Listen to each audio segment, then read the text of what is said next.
I'm back! Finally, since the semester is basically over, I was finally able to make a video for you guys. So, Secret of the Mimic, huh? It has been a couple of months since I made my last video talking about it, and since then a lot of teasers and videos have come out and gave us more info about the game.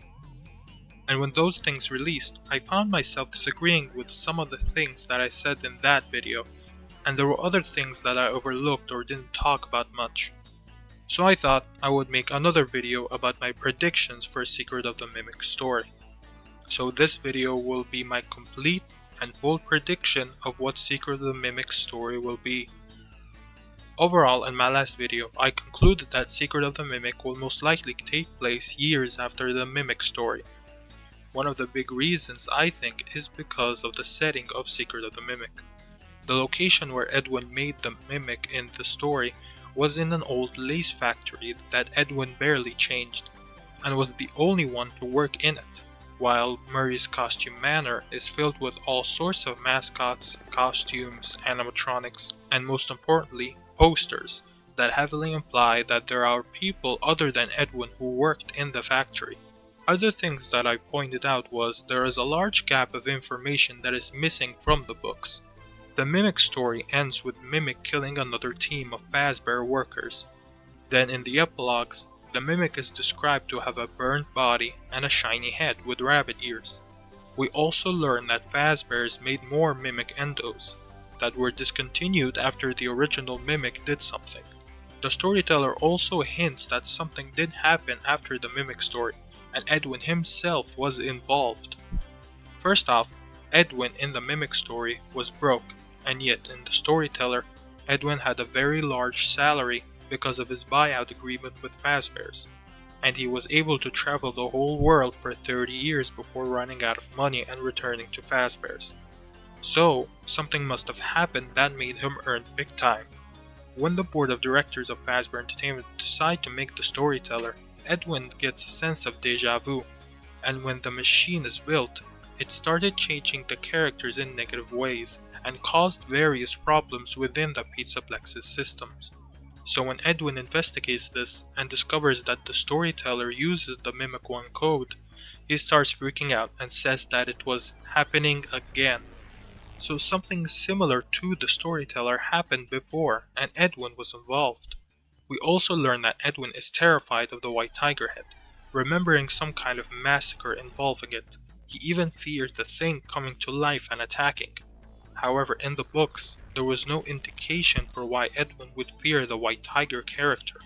And lastly, Edwin kept some vintage Fazbear posters in his bedroom walk-up as a sort of self-punishment for the mistakes he made in the past.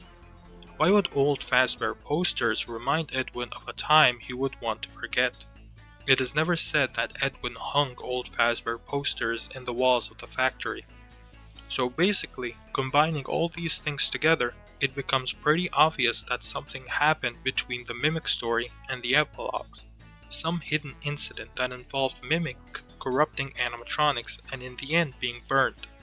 And I think this hidden incident is what Secret of the Mimic will be about. The overall conclusion of my last video is that Edwin most likely returned after the Mimic story and expanded his company, building Murray's Costume Manor, where he would make costumes, animatronics, and other inventions. Fazbears were interested in the Mimic Endo and wanted Edwin to develop the Mimic software to use for their pizzerias. So Edwin upgraded the Mimic to have the ability to shapeshift and to adapt into any costume and become any character. And then after that, the Mimic corrupts the other animatronics like in the Storyteller, and they eventually turn hostile.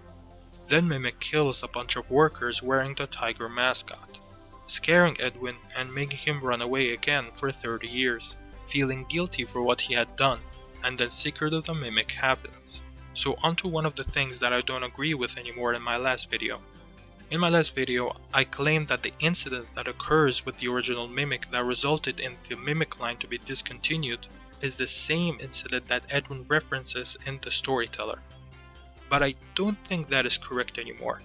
Right now, I think these two hidden events are separate incidents that happened in different times. I think Secret of the Mimic will only cover the incident described in the Storyteller, and most likely take place before the Mimic Model 2s were even made. The reason I think this is because in the trailer, End Unit says that the Mimic is still a prototype, and that Edwin was still developing the Mimic software for Fazbears. So if the Mimic wasn't done yet for Fazbears, then there wouldn't be any other Mimics existing at this time. And if there were Mimic 2s in the manor, then why are we only just retrieving the original Mimic? There's also the fact that if what happened in the manor is the incident that is described in the epilogues, then why does Fazbear still want the Mimic? It is described in the story that when the original Mimic caused problems that resulted into Fazbear's deactivating and dismantling all of the Mimics. So why would Fazbears still want it in Secret of the Mimic? It is also very heavily implied that the Mimic Model 2s were created by Fazbears themselves, because the manual that the teens find about the Model 2s described that the original Fazbear animatronic creation team were the ones to make the Mimic line, and not another company. So I think it makes the most sense that when we retrieve the Mimic in Secret of the Mimic, we bring it to Fazbears, then they make the Model 2s, and that's when Mimic causes problems again and all of them are deactivated and dismantled. So for now, I think it's most likely that the other robots we see in Secret of the Mimic are not Mimic Model 2s, but just regular animatronics that have been corrupted by the Mimic 1 software. That's why they have the orange eyes like Helpy. And I think this was pretty much confirmed when we were introduced to Murray's latte machine, the magic coat rack, and the Cleano vac. It is said in the tapes that the latte machine always watches and always learns. I know what you want better than you do. I am always watching and learning. How they know they're come, how they know they're come, how they know they're come, how they know. Which is a very Mimic thing to say. As for the coat rack and the vacuum, they change shape depending on the situation, just like how the Mimic can change its body to fit into any costumes. There's also the fact that in the Mimic story, Edwin toyed with the idea that he could use the Mimic 1 software on his inventions to possibly help get his company back. And that's basically what we are seeing in Secret of the Mimic. So when Edwin put the Mimic 1 code in all of his inventions, they all basically become corrupted over time and start raining havoc. These inventions also tie back with the Mimic story, because Edwin first started his company, Murrico, because he could create robots to replace most household chores. That's why his first machine he built was a robotic vacuum cleaner. So we are seeing Edwin continue with this mindset in the form of the coat rack, the latte machine, the Cleano vac, and possibly the mailbot. Another interesting tidbit is that in the coat rack tape, we see that Murray's company is still Murray Co.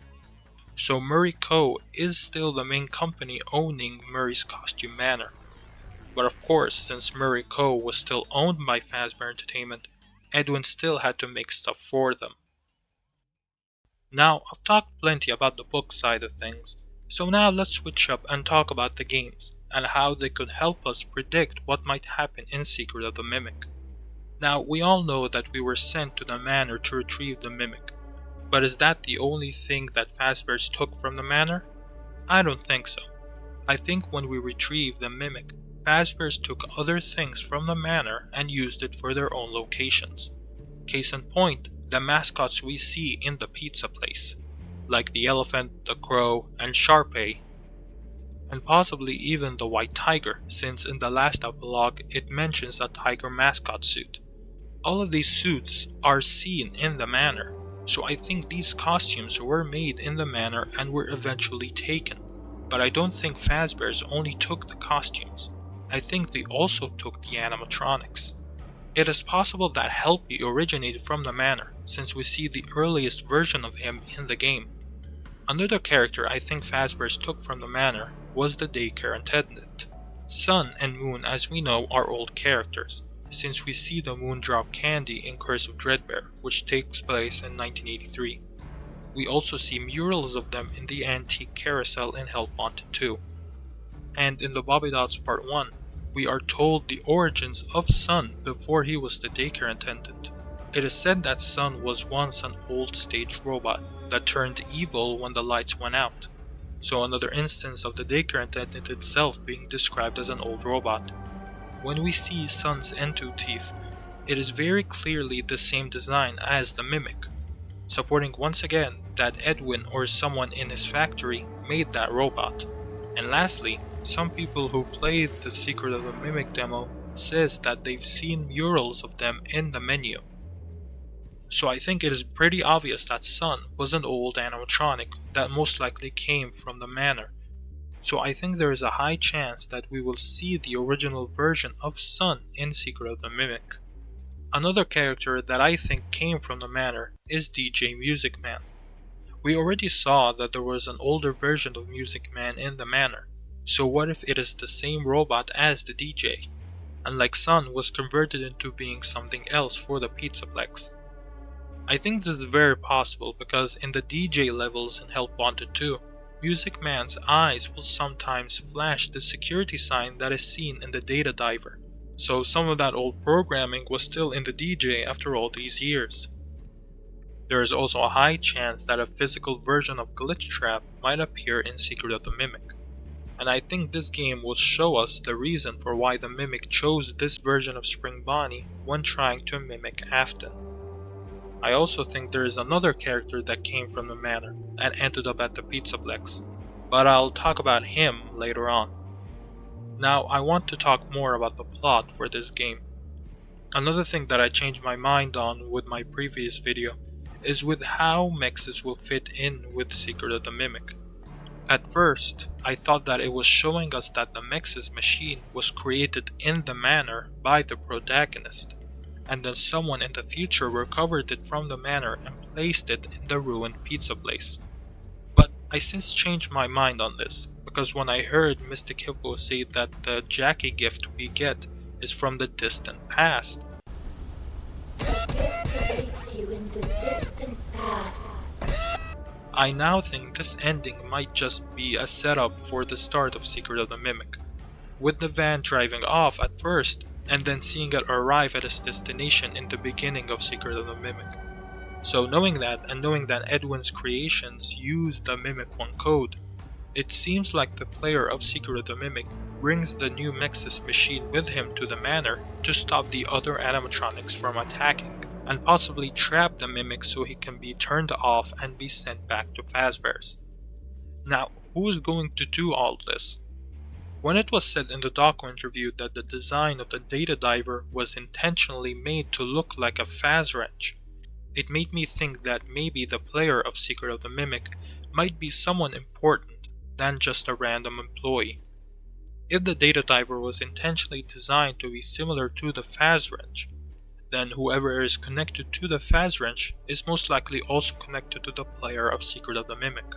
In the previous games, the Faz wrench was mainly used by Cassie and her father, who I'm just gonna call Jeremy for simplistic sake. And since none of them can logically be the players of Secret of the Mimic, I think it is possible that the player of Secret of the Mimic is Cassie's grandfather. This is backed up by the fact that in the Steel Wool interview, Evan said that in this game, the past doesn't repeat itself, but it rhymes. So if we had Cassie use the Faz wrench, then we see her father use the Faz wrench, then logically the grandfather could also use an older version of the Faz wrench. That's how the story could rhyme. And since we are going to use the Mexis machine against the Mimic in the manor, this could also be another example of the past rhyming with the present, since it is very heavily implied that Jeremy was the one who set up the nodes in the Pizzaplex and ultimately stopped Mimic's infection over it, because ultimately he was the only one seen with a Vanny mask, and it is not implied anywhere that there are more Vanny masks. We know in the end Gregory was the one who trapped the Mimic, but I think Jeremy was the one who set up the whole thing and did all the technical stuff. Another instance for the past rhyming is the fact that we see Helpy being once again present as a digital companion for the player, which is the same thing that happens with Cassie and her father, and could point to us being betrayed by Helper. I think it's even possible that we might even use an early version of the Vanny mask, in Secret of the Mimic to help set up the Mex's machine, since if both Cassie and her father used the mask, then logically Cassie's grandfather would do the same, but who knows. So yeah, I'm pretty confident in saying that the player of Secret of the Mimic is most likely Cassie's grandfather.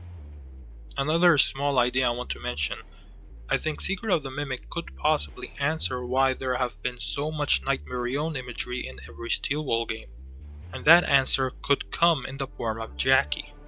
Jackie, surprisingly enough, has some similarities with Nightmare. Both are obviously evil versions of the puppet, with a white face, glowing dots for eyes, black tears, both use the same music box, long and stretchy arms. So maybe there's a connection there. Maybe Nightmare was inspired by what Jackie will become at the end of Secret of the Mimic. As for what Mimic's secret could be, again, I think it either has something to do with the Vanny mask and Glitchtrap wanting his disciples to wear it, or maybe it has something to do with the Scooper and why there's another one in the first place.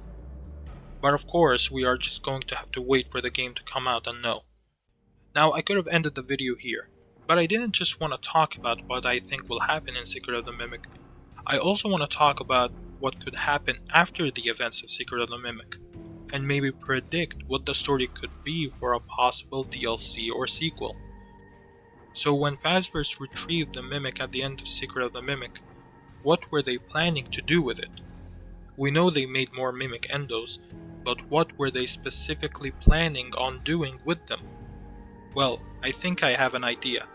But first, I want to credit Alena's Woodlands and Carnival Stick because their videos inspired me to think about this idea and take it one step further. So shout out to them. So let me ask you this. Why does the pizza place feature so much stuff from Murray's Costume Manor?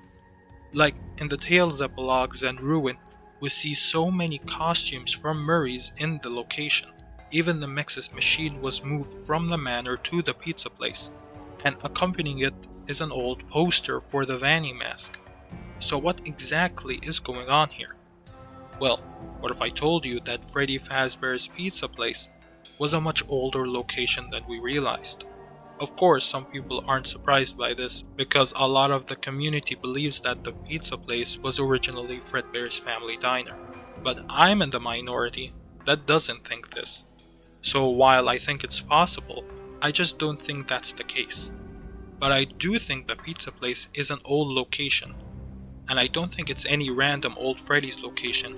I think it is possible that this place was supposed to be the original Freddy Fazbear's Pizza location.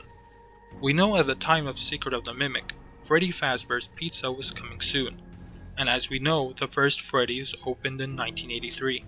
So it took 4 years for Freddy's to finally open.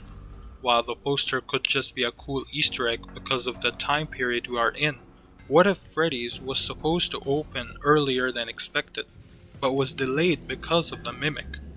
What if the original plans for this 70s pizza place was to feature the Mimic line wearing various costumes from the manor and even costumed versions of the classic band, since we see a Bonnie mascot suit in the third Tales epilogue. But here's the real crazy part. I think the main mascot of this 70s pizza place was supposed to be Glamrock Freddy. Now, I've already established that Fazbears most likely took animatronics from the manor and converted them for the Pizzaplex. So what if Glamrock Freddy was also taken from the manor? In Security Breach, when we give Freddy Chica's voice box, the paint in Freddy's bow tie becomes scuffed, and we see that it was originally purple. And Ruin added on that mystery with Freddy being a prototype for some reason. I mean, yeah, he could have been the first Glamrock animatronic to be made, but I think Steel Wool showing us that he is a prototype and originally had a purple bow tie has much more of a hidden meaning behind it. So if we combine the fact that Freddy was a prototype, had a purple bow tie, and his ruined version has the stomach mouth like Nightmare Fredbear, it seems like Glamrock Freddy was originally supposed to be a Fredbear character rather than a Freddy.